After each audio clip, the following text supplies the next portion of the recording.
Good morning প্রিয় পরিবার, welcome back to my channel Chandana's blog. আশা করি বন্ধুরা সকলে তোমরা খুব ভালো আছো। আমরাও বেশ ভালো আছি। তো ঘুম থেকে উঠে প্রথমত আমি গাছগুলোতে জল দিয়ে নিয়েছি, আর এখন বাড়ি যাওয়ার জন্য সাজুগুজু করছি। কারণ বাবুর স্কুল আছে, বুনিরও স্কুল আছে, তাড়াতাড়ি বেরোতে হবে। আর এই যে দেখো, এইটুকু আমের গাছে 3-4টা আম ধরেছে। এখানে হয়তো একটা আমই থাকবে, বাকিগুলো সব ঝরে পড়বে। আর জামাই, নাতি, ভাস্তি কালকে পিসিদের বাড়ি থেকে মানে বার্থডে বাড়ি থেকে সোজা এখানেই চলে এসছে। ওরা হয়তো একটু পরে যাবে, কিন্তু আমরা তাড়াতাড়ি একটু যাব, কারণ স্কুল ধরতে হবে আমাদের আর কি। আর ও এক্ষুনি এই যে ঘুম থেকে উঠে বসে আছে, বুঝতে পারিনি কি আমি ওর ভিডিও করছি।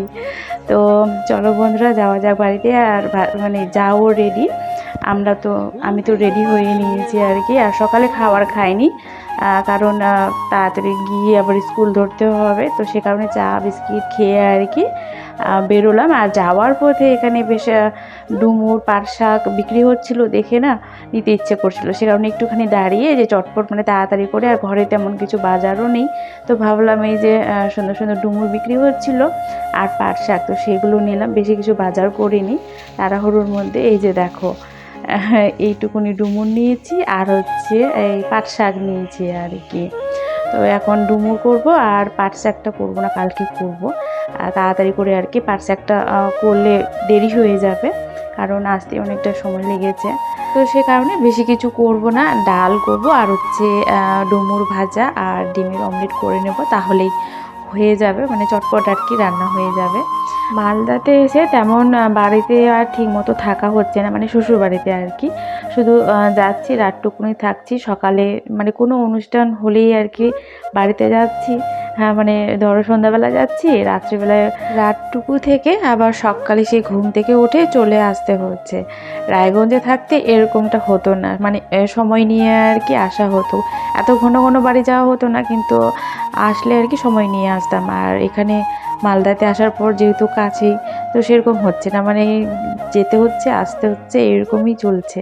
তো এই যে ডুমুর ভাজা হয়ে গিয়ে মানে রান্না কমপ্লিট হয়ে গিয়ে তোমাদের দাদা ভাই আর বাবু যে যার কাজে চলে গেল। আর এখন আমার কাজ শুরু হলো। আজকে অনেক কাপড় কাচাকাচি আছে আর কি।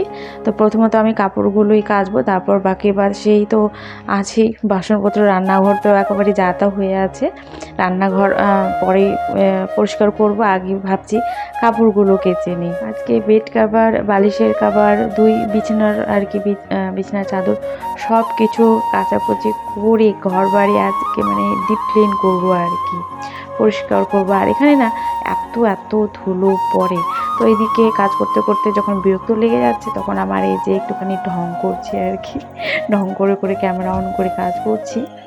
আর এই হচ্ছে বিকেলবেলা, আজকে অনেক কাপড় কাচাকাচি হয়েছে, আর ইচ্ছে করছে না যে কাজ করি, তো সে কারণে বসে বসে কাপড়গুলোকে দেখছি আর ভাবছি যে কতগুলো কাপড় কেচেছি আজকে আমি। মানে উপরে আমার দড়িতে জুটিনি বলে, নিচে এই যে দেখো নিচেও কাপড় মেলেছি। আর একবার তো কাপড় তুলে নিয়ে এটা পরে আবার দিয়েছিলাম আর কি। আর এই যে দেখো, গ্রামের বাড়ি থেকে এখন বস্তা বস্তা মুড়ি, চাল, তারপর আলু, পেঁয়াজ, রসুন সব কিছুই আছে।